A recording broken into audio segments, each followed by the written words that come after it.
Leader, yesterday I spoke on neutrality and the triple lock, and I want to return to that briefly this morning if I can.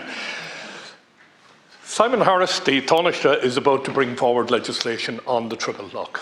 And there is a lot of discussion and debate amongst the wider society about this terrible thing that's going to be brought about by government. There's a lot of misconceptions that the triple lock was always there. No, it wasn't always there. Triple lock is a fairly recent part of Irish history, so it is. But public need to ask themselves, do we really want somebody outside our sovereign state making decisions for our defence forces at any time? I'm not advocating that we have carte blanche, government can send troops wherever they want. What I am saying is that we should not be subservient to the United Nations Security Council at any stage. If you want to build in checks and balances, build the checks and balances within the state itself. Let the citizens of this state decide.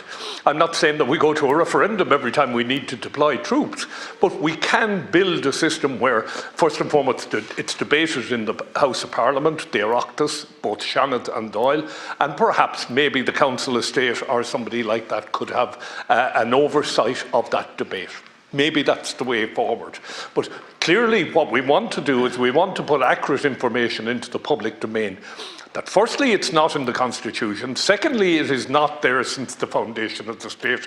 And thirdly, it is requiring a sovereign state to seek permission from other states, some of which are belligerent against this state. So we need to sort that out. The other thing I want to bring up this morning, Leader, is I spoke about it last week, search and rescue, the contract in Shannon. We now know that the Sligo contract is not going to start until the 30th of April. This morning, The Independent has an extremely worrying story, and I have been contacted by senior people who are pilots. I'm not a pilot. I know nothing about it. I never flew search and rescue in my life. But what I do know is that we lost 4 people in this country as a result of mismanagement, and the Rescue 116 report will point out all of the flaws. And 2 of the flaws that were pointed out was the requirement to have an aviator in the Department of Transport and an aviator in the Irish Coast Guard.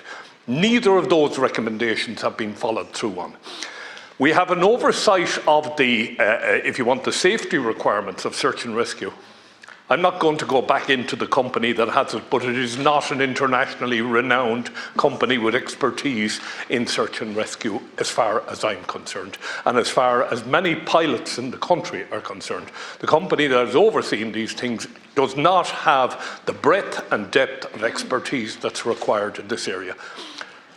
We're told 2 accidents took place. I'm told several more accidents have taken place in the training. We need to get a minister in here with responsibility for SAR, and we need to discuss this in open forum. Thank you.